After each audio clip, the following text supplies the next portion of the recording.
Hello good evening students.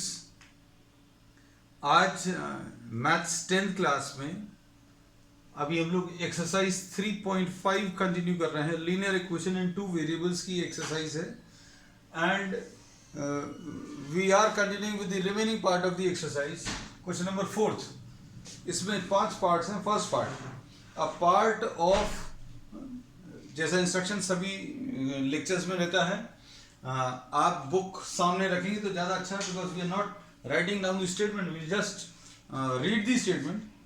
A part of the monthly hostel charges is fixed and the remaining depends on the number of days one has taken food in the mess. When a student A takes food for 20 days, she has to pay ₹1000 as hostel charges. 20 days के लिए 1000 rupees, ठीक। फिर उसके बाद ये student ए के लिए, B के लिए, for the student B 26 days the charges are 1180। तो अब इसमें प्रॉब्लम में इन्होंने कहा है कि the charges are according to what fix charge and per day charge. तो अब आपको निकालना है, suppose the fix charge is X rupees and charge per day is Y rupees. मतलब X रुपीज तो लगेगा ही, और जितने दिन आप खाना खाएंगे उतने दिन के हिसाब से पर डे Y रुपीज का चार्ज लगेगा। So for 20 days a student has to pay a fix charge. ये तो फिक्स चार्ज तो लगेगा, ये तो फिक्स वाला चार्ज है, और 20 days का Y रुपीज पर डे के हिसाब से X + 20Y is equal to 1000, ये लगना है। फिर इसके बाद आगे के पार्ट में इसमें इन्होंने क्या कहा है,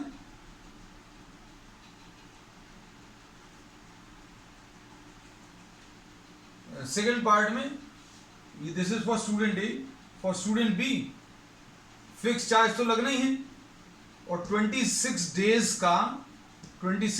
का Y रुपीज पर डे के हिसाब से ये 1180 है। ये आपको सिंप्लीफाई करना है। अब सिंप्लीफाई करने के लिए we can use any method. हम चूंकि ये पहला प्रॉब्लम है तो दो तरीके से करा देंगे। एक एलिमिनेशन मेथड, एलिमिनेशन में क्या करते हैं आप, x या y के कोएफिशिएंट्स को इक्वेट करते हैं, इक्वल करते हैं। अब x के कोएफिशिएंट्स ऑलरेडी इक्वल हैं, तो अब हमने क्या किया, ये माइनस कर दिया। अगर इसमें अभी हम लोगों ने क्या ट्रिक बताई थी कि अगर कोएफिशिएंट्स इक्वल हैं, साइन भी सेम है, तो आप साइन चेंज कर दीजिए। इसका साइन चेंज किया, ये चेंज हो गया। एक के साइन अगर चेंज हुई तो सबके साइन चेंज हो गए। तो ये कितना आ जाएगा, -6y इज इक्वल टू कितना आ जाएगा, इज इक्वल टू -180। तो y की वैल्यू -180 डिवाइडेड बाय -6 यानी 30। ये 30 रुपीज आ गया। अब उसके बाद नेक्स्ट पार्ट में इन्होंने क्या बोला है, इसमें y की वैल्यू 30 अगर रख दे तो x + 20 into 30 is equal to 1000। तो x + 600 is equal to 1000। x की वैल्यू 1000 माइनस 600 यानी 400 रुपीज। तो इसमें हॉस्टल का जो चार्ज है वो फिक्स चार्ज कितना, 400 रुपीज, और पर डे का जो चार्ज है, पर डे का जो चार्ज है वो 30 रुपीज है। अब इसको सिंप्लीफाई करने के लिए एक तरीका तो अभी हम लोगों ने ये ले लिया, दूसरा भी आप क्रॉस मल्टीप्लिकेशन ले सकते हैं। क्रॉस मल्टीप्लिकेशन में, क्रॉस मल्टीप्लिकेशन अब आज शायद ये लास्ट प्रॉब्लम लेंगे, अब हम लोग आगे डिस्कस नहीं करेंगे। हम लोगों ने बोला आप कोएफिशिएंट्स को कॉपी कर लो, जैसे 1, 20 और 1000, सॉरी थोड़ा सा इधर कर लेना, 1, 20 और 1000, फिर उसके बाद 1, 26 और 1180 ऐसा कॉपी कर लिया। एक्स के साथ वाई के साथ और ये वाला, एक्स के साथ वाई के साथ और ये वाला, और शुरू के दो कॉलम्स को फिर से कॉपी कर लो, 1 1 20 एंड 26। अब इसके बाद पहले वाले को रिमूव कर दो, x upon y upon minus 1 upon, क्या करेंगे, पहला दूसरा कॉलम लिखो, 20 26 1000 1080, और ये 1000 1080 और 1 और 1, और फिर उसके बाद पहला और दूसरा कॉलम ले लिया, फिर दूसरा और तीसरा ले लिया, फिर तीसरा और चौथा, 1 1 20 एंड 26। बस हो गया, खत्म। एक्स अपॉन कितना आ जाएगा, x upon 20 into 1080 minus 26 into 1000, ऐसा कुछ आएगा। वाई अपॉन कितना आएगा, ये ऐसा मल्टीप्लाई करते हैं माइनस बचे हुए नंबर्स का मल्टीप्लिकेशन। पहले ये 1000 माइनस बचे हुए नंबर्स का multiplication 1080 minus 1 upon 26 and minus 20। अब इसको अगर आप सिंप्लीफाई करें, एक्स अपॉन क्या नंबर आ जाएंगे,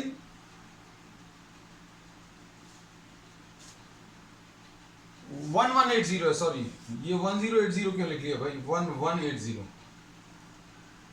1180, तो ये कितना आ जाएगा, 200 एंड 1180 को 2 से अगर आप मल्टीप्लाई करोगे तो कितना मिलेगा, 236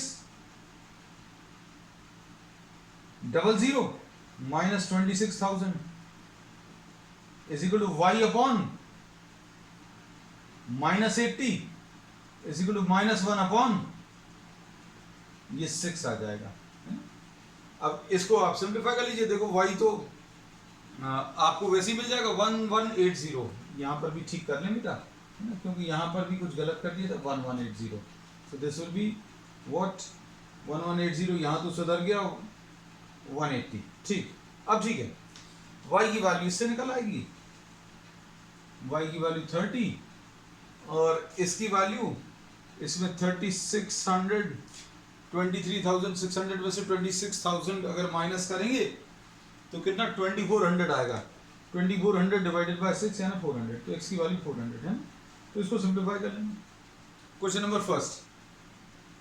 अब सेकंड वाला देखो, इसका सेकंड पार्ट, ये पहला क्वेश्चन था, दो तरीके से कर लिया। Now will be using any method which is whichever is easy we'll be using that method.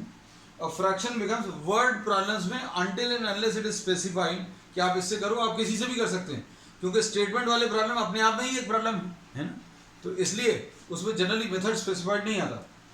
A fraction becomes 1/3 when 1 is subtracted from numerator। अच्छा ठीक, इसके सेकंड पार्ट में let the fraction is x upon y। अब इसमें से numerator में से 1 अगर सब्ट्रैक्ट करें तो ये फ्रैक्शन कितना बन गया, 1/3, ऐसा बोला है। एक तो ये बोला है, दूसरा क्या बोला है आगे, it becomes 1/4 when 8 is added to the denominator. अगर आपने इसके डिनोमिनेटर में 8 ऐड किया तो ये 1/4 हो गया। लो भाई x अपॉन y प्लस 8, ठीक ठीक है। अब क्रॉस मल्टीप्लाई कर लो, 3x minus 3 is equal to y, यानी 3x माइनस y।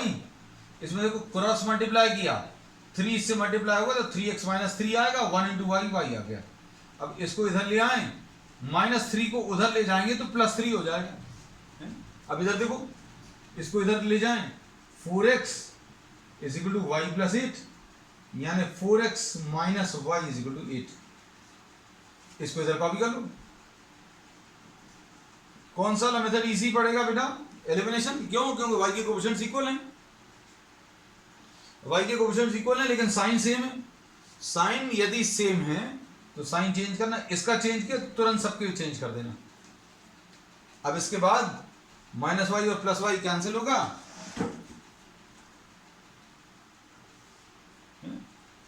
अब minus X is equal to minus 5, यानी एक्स की वैल्यू 5 आ गई। एक्स की वैल्यू कितनी? 5। अब x की वैल्यू 5 आप कहीं पर रख दो, किस में रख दें बेटा? चलो इसमें रख देते हैं। 4 into 5 minus Y is equal to 8, minus Y is equal to 8 minus 20, तो y की वैल्यू 12 आ गई। लो भाई x और y दोनों आ गए, 5/12। चेक भी कर लो, 1 अगर सब्ट्रैक्ट किया तो ये 4 हो जाएगा, ये 12 यानी 1/3, कोई दिक्कत नहीं, बिल्कुल सही है।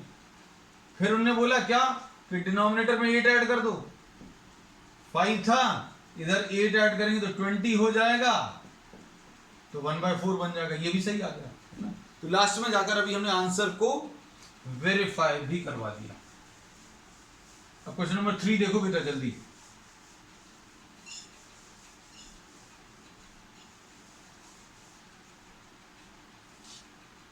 Yes scored 40 marks in a test, getting 3 marks for each right answer, ठीक, और losing 1 mark for each wrong answer, ठीक है। Had 4 marks been awarded for each correct and 2 marks been reduced for each incorrect, then Yash would have scored 50 marks, ठीक। अब इसको 40 marks कब मिले? Question number 4 का 3rd पार्ट, ठीक। अब इसमें क्या बोला है?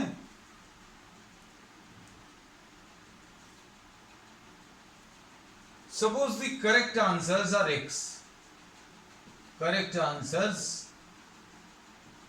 x हैं, रॉन्ग आंसर्स y है। अब क्या बोला है प्रॉब्लम में? इन्होंने बोला हर करेक्ट आंसर के लिए कितने मार्क्स मिल रहे हैं? 3 मार्क्स, तो उसको मार्क्स अवॉर्डेड 3x आ जाएगा। ये तो हिसाब किताब तो तुम लोग कर ही लेते होगे, है ना भाई। अगर 10 क्वेश्चन सही हैं, 3 मार्क्स के हिसाब से कितने मिल जाएंगे? If you are getting 3 marks for each correct answer and you are having 10 correct, तो 3 into 10, बहुत सिंपल। आपके पास x आंसर्स हैं, x करेक्ट आंसर्स है, तो 3x आ गया। लेकिन अब एक इसमें एक ट्विस्ट है, क्या कि आपने जितने क्वेश्चंस गलत किए उसका कितने मार्क्स कट रहे हैं, ये गलत बात है। लूजिंग 1 मार्क, y आंसर्स गलत हैं और हर आंसर पे, हर गलत आंसर पे 1 मार्क कट रहा है। तो ये मार्क्स अगर कट रहे हैं तो इतने अलॉट हुए, इतने कट गए, तो क्या हो जाएगा बेटा? इसका आंसर ये मार्क्स कितने 40 आ जाएंगे, है ना। अभी हम आपको चेक भी करवाएंगे लास्ट में, उसमें वो बहुत इंटरेस्टिंग बन जाएगा। अब इन्होंने बोला एक और marking scheme, 3 for correct and +3 -1 for wrong. अब एक नई मार्किंग स्कीम इन्होंने बताई, कौन सी? कि +4 for correct and -2 for wrong answer.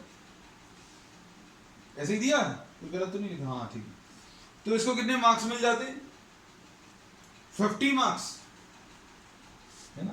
तो अब इसमें करेक्ट आंसर्स के लिए 4x और रॉन्ग आंसर के लिए 2y।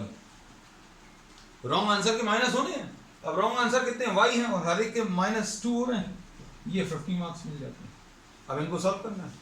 सॉल्व करने के लिए आप जो चाहें वो मेथड यूज कर सकते हैं, सब्स्टिट्यूशन यूज कर सकते हैं। अब कुछ लोगों ने मतलब ये क्लासेस मिस करी हैं, तो अब चूंकि हमें सारे मेथड्स फिर से रिवाइज भी करवाने हैं, तो अब हम इसमें सब्स्टिट्यूशन यूज करके बता दे रहे हैं। You can use elimination also, है ना, कोई दिक्कत नहीं है। कल किसी ने पूछा था, अब इसमें 3x - 40, ये 3x - 40 = y। जैसे 40 को इधर ले आए, y को उधर ले गए।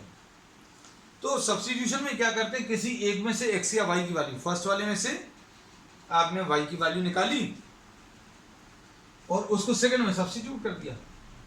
जिसमें से निकाला है उसी में मत रख देना वापस। इसमें से 3x minus 40 is equal to Y, इसमें रख दो। 4x माइनस 2 इंटू वाई की वैल्यू 3x माइनस 40, ये देखो ये 2 लिखा तो ये 2 लिख दिया। y की value 3x minus 40 is equal to 50। तो 4x minus 6x plus 80 is equal to 50, ऐसा कुछ आएगा। Minus 2x is equal to 50 minus 80, इधर कर दे रहे हैं।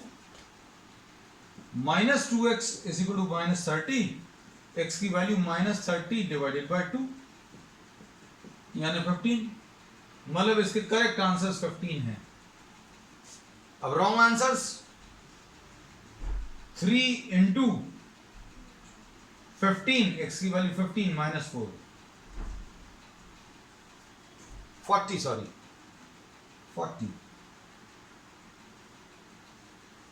तो y की वैल्यू 45 माइनस 40 यानी 5, मतलब 5 गलत है। तो 15 आंसर इसके सही है, 5 गलत हैं। अब मार्किंग स्कीम देखो बेटा, पहली मार्किंग स्कीम +3 मिला, हर करेक्ट आंसर के लिए +3 अगर मिलेगा तो 45 मिल जाएंगे। और जितनी गलतियां हैं, हर गलत आंसर पे 1 मार्क अगर कट रहा है तो 5 मार्क्स कट जाएंगे। तो 45 सही आंसर के मिले, 5 कट गए तो 40 मिलेगा। ये देखो पहले वाली मार्किंग स्कीम में 40 मिले थे, इसको अलग कर दें। अब देखो हर सही आंसर पर अगर +4 मिलेंगे और हर गलत आंसर पे 2 कटेंगे तो कितना आ जाएगा, 15 इंटू 4 60, ऐसा कुछ आया। और ये -10, तो 60 माइनस 10 यानी 50 आ जाएगा। तो दूसरी वाली मार्किंग स्कीम में 50 मिले थे, ये बताया। हाँ, अब इसके बाद नेक्स्ट फोर्थ वाला क्वेश्चन देख लो। फोर्थ बहुत बहुत इंपॉर्टेंट क्वेश्चन है। फोर्थ क्वेश्चन देख लो, वेरी इंपॉर्टेंट क्वेश्चन।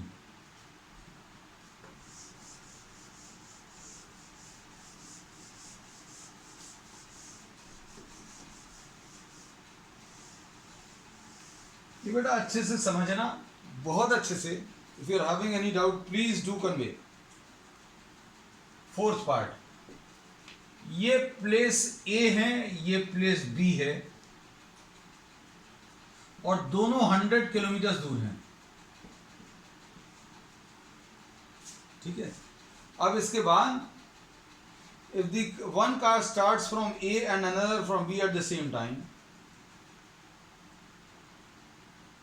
अब इसमें देखो इन्होंने बोला कि 2 सिचुएशंस दी हैं, ए से के कार स्टार्ट हुई, बी से कार स्टार्ट हुई, और दोनों 5 घंटे में मिल रही हैं और 1 घंटे में मिल रही हैं।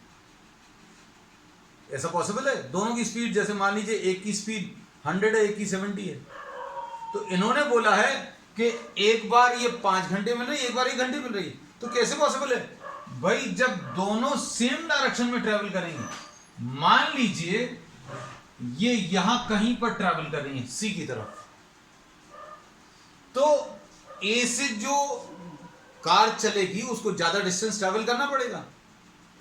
मान लीजिए आगे जाकर सी पर कहीं पर मिल रही है, तो ए को डिस्टेंस ज्यादा ट्रेवल करना पड़ेगा। क्यों? क्योंकि 100 किलोमीटर पीछे से चल रहा है। तो स्पीड किसकी ज्यादा रखनी पड़ेगी? सोचकर देखो, आपको यहां से स्टार्ट करना और अगला वाला यहां से स्टार्ट कर रहा है और सबको यहां पहुंचना।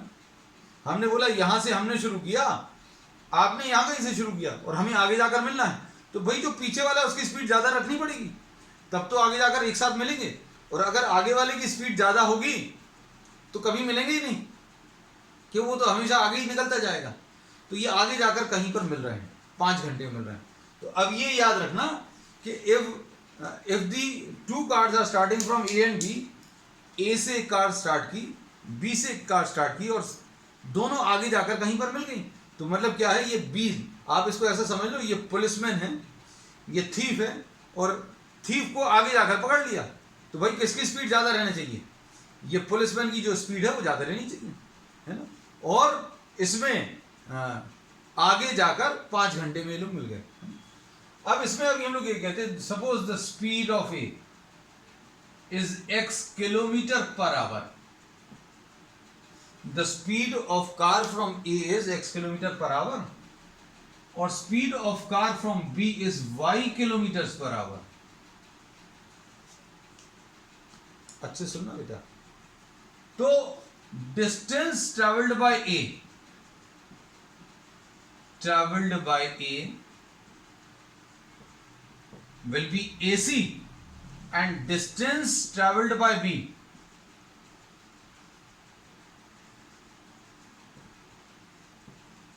will be BC. C is the meeting point. ये बात समझ आई? ए को कितना डिस्टेंस ट्रेवल करना पड़ा? यहां से जो चला उसको यहां तक ट्रेवल करना पड़ा, लेकिन यहां से जो चलेगा उसको सिर्फ इतना सा।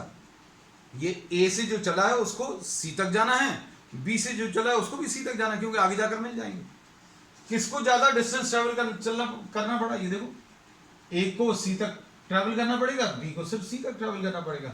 तो distance travelled by A minus distance travelled by B, distance travelled by A ये डी ए है, डिस्टेंस ट्रेवल्ड बाय बी ये डी बी है। अब ए सी माइनस बी सी कितना आ जाएगा? ए सी माइनस बी सी ये दिया हुआ 100 किलोमीटर। भाई यहां से जो चल रहा है उसको इस वाली कार को पकड़ने के लिए कितना इन दोनों के बीच का गैप कवर करना पड़ेगा। आगे जाकर कवर कर लिया, इसने वहां तक ट्रेवल किया, इसने वहां तक ट्रेवल किया। भाई इसको कितना डिस्टेंस ट्रेवल करना पड़ा? ज्यादा, जितना ये आगे था। ये इस वाले ए पॉइंट से ये वाली कार 100 किलोमीटर आगे थी, तो ये 100 किलोमीटर का डिस्टेंस कवर करना पड़ेगा। डिस्टेंस ट्रेवल्ड बाय ए ज्यादा रहेगा। कितना ज्यादा रहेगा? जितना वो पीछे चल रहा था। कितना पीछे चल रहा था? 100 किलोमीटर। नहीं तो आप इसको ऐसा भी समझ सकते हैं कि इसको अभी हम लोग ए सी लिख दे रहे हैं और इसको बी सी लिख दे रहे हैं लोग। ए सी माइनस बी सी, ए सी माइनस बी सी 100। अब डिस्टेंस का फॉर्मूला अपन को मालूम है। Distance is what? Speed into time. अब इसमें दिमाग मत लगाना। ए से जो कार चली उसकी स्पीड x है, तो distance travelled by A will be x into 5। 5 दिया ना, 5 घंटे, ठीक। और distance travelled by B, B से जो कार चली है उसका डिस्टेंस y इंटू 5, क्योंकि इसकी स्पीड y है। तो अब हम ये दोनों वैल्यूज रख ले रहे हैं। 5x minus 5y is equal to 100। Equation तो देखो जरा सी है, लेकिन इसको समझाने के लिए बहुत कुछ बताना पड़ा, है ना। 5 से अगर आप डिवाइड करें, 5 से डिवाइड करेंगे तो इधर 1 आ जाएगा, 1x माइनस 1y। 5 से अगर डिवाइड करेंगे तो ये 20 आ जाएगा। तो ये पहली इक्वेशन बन गई। इसको नोट कर लेना बेटा अच्छे से। और अब हम क्या कर रहे हैं, इसको रब करेंगे, क्योंकि अब जो है इन्होंने कहा कि भाई हम पीछे आपका पीछा करते हुए चल रहे थे। ए ने कहा हम आपका पीछा करते हुए चल रहे थे, तो हमें 5 घंटे लग गए आपसे मिलने के लिए। उन्होंने कहा भाई अब ऐसे चलो। कैसे चलो? दोनों एक दूसरे की तरफ चलो। अब क्या होगा?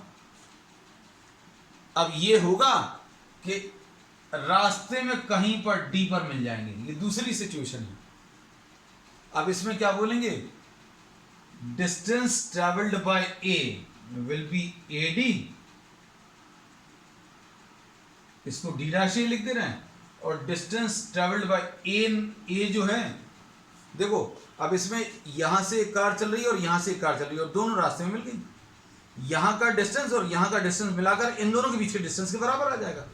मतलब इसका डिस्टेंस ए ने डी तक ट्रेवल किया और बी ने डी तक ट्रेवल किया, और दोनों को मिलाकर AD प्लस BD,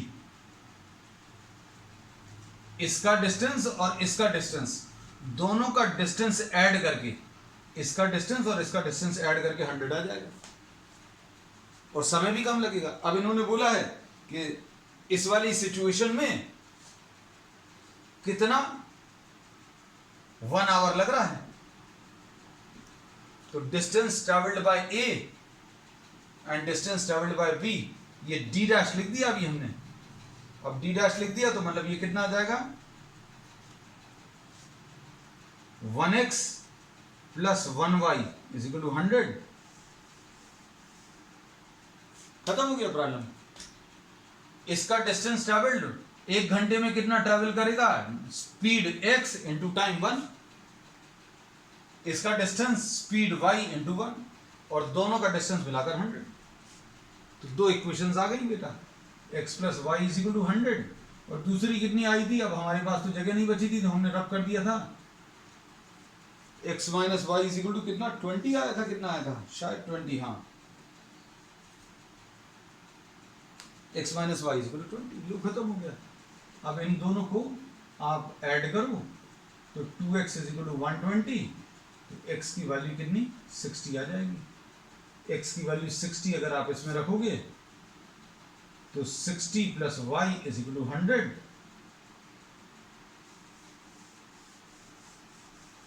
ये one of the most favourite question है बोर्ड एग्जाम्स के लिए, है ना।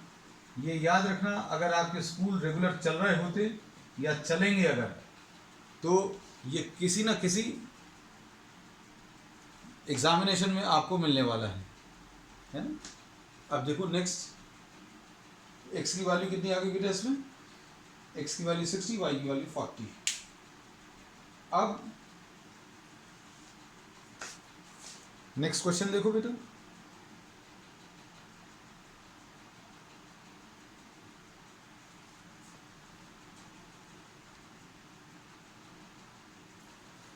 नेक्स्ट फिफ्थ वाला।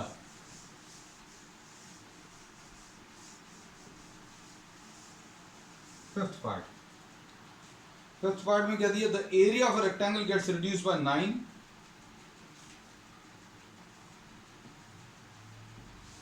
फिफ्थ पार्ट, एरिया इन्होंने बोला कम हो गया। कितना कम हो गया, 9 कम हो गया। अगर आपने लेंथ 5 कम कर दी और ब्रेड्थ 3 बढ़ा दी, suppose length is x and the breadth is y, length x है ब्रेड्थ y है, तो एरिया कितना हो गया बेटा, एरिया x इंटू वाई। अब इन्होंने क्या बोला, इसकी लेंथ क्या की है, देखो बेटा अच्छे से, लेंथ इज रिड्यूस्ड बाय 5,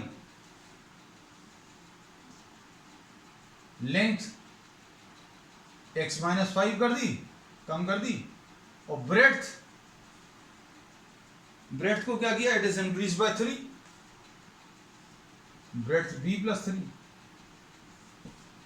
इन्होंने बोला लेंथ को 5 कम कर दो और ब्रेड्थ को, सॉरी लेंथ को 5 कम कर दो और ब्रेड्थ को 3 बढ़ा दो, है ना, ऐसे ही दिया है। तो इन्होंने क्या बोला है, the area gets reduced by 5 units, the area of rectangle gets reduced by 9। Area कम हो गया, ये वाला जो एरिया है, एरिया जो नया वाला एरिया है वो कम है ना, ऐसा इन्होंने बोला है। प्रॉब्लम में पढ़कर देखो बेटा अच्छे से, इन्होंने बोला ये न्यू एरिया जो है x minus 5 into Y plus 3। अब इसमें इन्होंने क्या बोला बेटा अच्छे से देखो, एरिया गेट्स रिड्यूस्ड, एरिया कम हो गया, है ना, अच्छे से समझना, मतलब ये वाला एरिया ज्यादा है। अगर ये सब करने पर लेंथ को 5 कम कर दिया, ब्रेड्थ को 3 बढ़ा दिया, तो एरिया कम हो गया, मतलब ये वाला नंबर ज्यादा है। अगर ये कम हो गया, पहले एरिया एक्स वाई था, अब नया एरिया ये आ गया, मतलब इन्होंने बोला एरिया कम हो गया, एरिया कम हो, area gets reduce, therefore this area will be larger, और लार्जर होगा, कितना लार्जर होगा, 9 यूनिट्स, है ना। तो ये बड़ा है, तो बड़े में से आप छोटे को माइनस करो तो डिफरेंस जो है 9 दिया हुआ है, ये प्रॉब्लम में दिया हुआ है ना। अब इसको सिंप्लीफाई करके देख लो बेटा, कितना आ जाएगा, X Y minus X Y plus 3x minus 5y minus 15 is equal to 9। तो ये कितना आ जाएगा, X Y minus X Y minus 3x plus 5y plus 15 is equal to 9, ऐसा कुछ आएगा। ये कैंसिल होगा एक्स वाई और एक्स वाई, तो क्या बचेगा बेटा, minus 3x plus 5y is equal to 9 minus 15, यानी minus 3x plus 5y is equal to minus 6, ऐसा कुछ आएगा। माइनस साइन से मल्टीप्लाई कर दो या फिर ऐसे ही रहने दो, चलो इसको फर्स्ट लिख दें, दिस इज फर्स्ट इक्वेशन। अब सेकंड पार्ट में क्या बोला है, अब देखो हम इसको रब कर दे रहे, ये सब कॉपी मत करना बेटा, कॉपी करने के चक्कर में मत रहना। अब सेकंड पार्ट में इन्होंने क्या बोला है, if we increase the length by 3, length को 3 बढ़ा दिया और ब्रेड्थ को क्या किया, ब्रेड्थ को 2 बढ़ा दिया, तो नया एरिया कितना आ जाएगा, length into breadth x plus 3 into Y plus 2। अब ऑब्वियसली ये बता सकते हो भैया कौन सा वाला ज्यादा होगा, लेंथ भी बढ़ा दी ब्रेड्थ भी बढ़ा दी, तो अब इसमें कोई डाउट ही नहीं है, नया वाला एरिया जो है वो ज्यादा होगा। और हमेशा डिफरेंस जब आप बताते हो तो बड़ी वाली में से छोटी वाली को माइनस करते हैं। तो अब इन्होंने बोला कि एरिया बढ़ गया, कितना बढ़ गया ये दिया है, कितना बढ़ गया बेटा, 67। ये मतलब नया एरिया ये ज्यादा है, मतलब x plus 3 into Y plus 2 ये ज्यादा है, किससे, पुराने वाले एरिया से ज्यादा है। मतलब नए वाले एरिया में से पुराना वाला एरिया माइनस करो तो ये 67 दिया है, बस ब्रैकेट खोल लो, तो ये आ जाएगा X Y plus 2x plus 3y plus 6 minus X Y is equal to 67। इसमें एक्स वाई और एक्स वाई कटेगा तो क्या बनेगा बेटा, 2x plus 3y is equal to 61 आ जाएगा। ये फर्स्ट इक्वेशन थी, ये सेकंड आ गई। अब इसको सिंप्लीफाई कर लो, सिंप्लीफाई करने के लिए बेटा इसमें 2 से इसको मल्टीप्लाई करो तो माइनस 6x, ये देखो x के साथ यहां पर 2 है, इसके साथ यहां पर 3 है, इसको 2 से और इसको 3 से मल्टीप्लाई कर लो तो minus 6x plus 10y is equal to minus 12, और इधर कितना 6x plus 9y is equal to, ये 3 मल्टीप्लाई करेंगे तो कितना आ जाएगा 183, ये कैंसिल होगा और कितना आएगा बेटा 19y इज इक्वल टू 171, ऐसा कुछ आएगा। और y को अगर आप सिंप्लीफाई करोगे तो y is equal to 171 by 19 यानी 9 आ जाएगा। 9 अगर ये आ गया तो आप इसमें सब्स्टिट्यूट कर लो, minus 3x plus 5 into 9 is equal to minus 6,